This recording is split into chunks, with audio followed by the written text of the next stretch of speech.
Oasis Audio presents Classic Starts, Dracula. Retold from the Bram Stoker original by Tanya Zamorsky.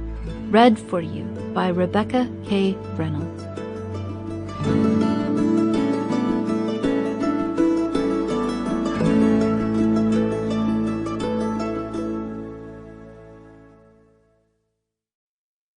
Chapter 1.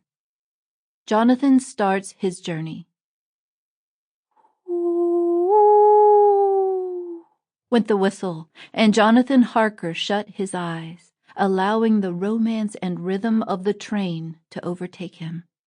He was traveling to Transylvania by rail to conduct some business with Count Dracula.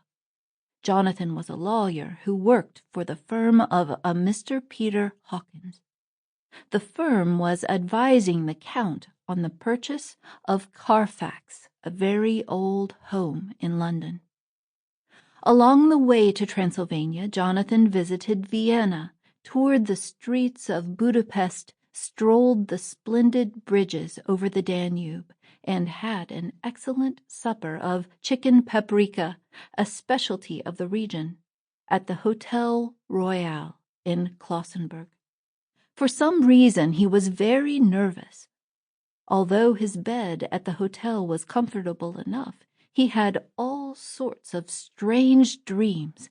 It must be the paprika, he thought. After more paprika for breakfast, this time in his porridge, Jonathan got back onto the train to continue his journey to the east. Looking out the windows, he saw a country that was full of beauty of every kind. There were streams, sweeping rivers, little towns, and the occasional castle on a hilltop.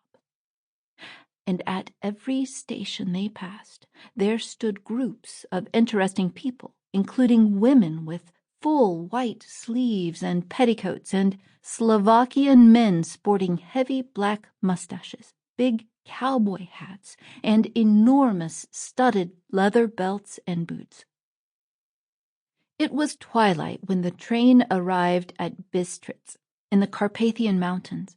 Count Dracula had directed Jonathan to go to the Golden Crone Hotel, where he was expected.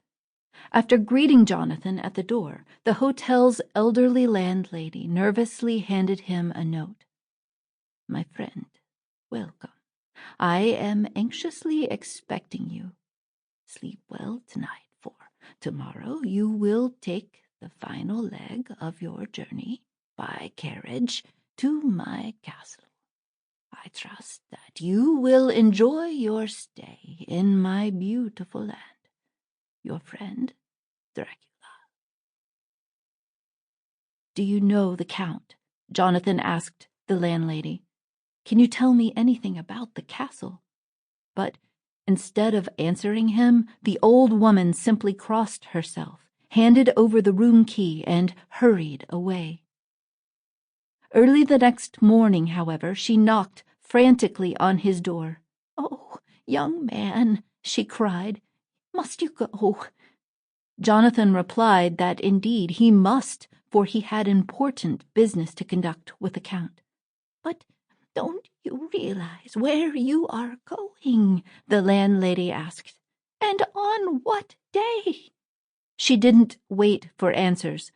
"It is the eve of St. George Day. Tonight, at midnight, all of the world's evil things will take control." Jonathan tried to comfort the old woman, but it was no use. Finally, firmly, he repeated that he had a job to do and would be continuing as planned on the last leg of his journey that night by coach. "Well, then, at least take this, if only for your poor mother's sake." She took a crucifix from around her neck and reached up and around to put it on his. Curiously, after the crucifix, she pressed tightly into his hand a head of garlic. After Sample complete. Ready to continue?